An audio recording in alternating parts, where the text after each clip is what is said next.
I'd love to hear, of course, talking about the future is something I'd love to do as we move through these questions today, but I'd love to hear what you've seen from a broker perspective already. I mean, could you share maybe an example or two of how you've seen clients impacted by a cloud outage in the past couple of years? We had plenty of clients that were affected by the AWS and the Azure cloud outages, specifically if they were transacting e-commerce online. So they were at the point where they couldn't do any business, that they couldn't process any orders. So a lot of loss of revenue, loss of time, reputational damage, people going elsewhere, not utilizing their services. So I mean, it affected everyone. It affected the insurance industry as well. We didn't have emails for a lot of days. So that was the biggest thing. Yeah. I'm curious, what are like the insurance outcomes for these companies that are affected by these kind of outages? Well, see, this is the whole thing. So this was something that was kind of unpredicted, obviously. But I mean, if you think about it, we knew it eventually probably was going to happen, but it's tending to happen maybe every other month at this point. There's some type of outages.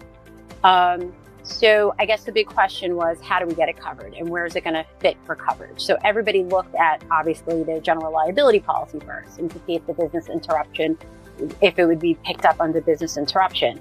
And a lot of those policies have specific exclusions for power outages. Then they looked to their cyber liability policy, thinking that there would be coverage there. And it's a common misconception that there may not be coverage. These type of situations that just occurred with the power outages, they, as I mentioned previously, they were non-malicious type situations. So there was no cyber attack that was involved. Right. If your cyber liability policy wasn't broad enough, and this is kind of where we come into play as wholesale insurance brokers specializing in this area, then the insured wouldn't be able to collect under that particular policy.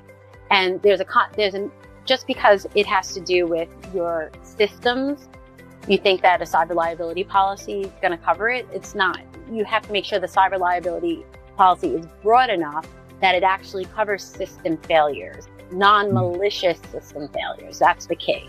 So it has to trigger coverage under the policy, and the part of the policy form that coverage this under a cyber liability policy that covered those type of power outages was specifically business interruption, but dependent business interruption a lot of time.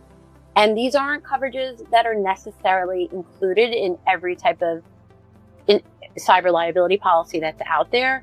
So it has to be very broad in how the policy is going to be triggered and how the claim is made. In the situation, I think a lot of insureds weren't able to cover any type of expenses under their cyber liability policies because the cyber liability policy was either connected to maybe with an endorsement on another policy, so it wasn't broad, didn't have the coverage, or they didn't have dependent business interruption coverage. Maybe they had business interruption coverage, but it wasn't dependent.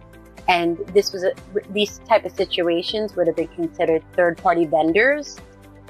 So it wouldn't have triggered coverage under the policy unless they had that dependent business interruption extension.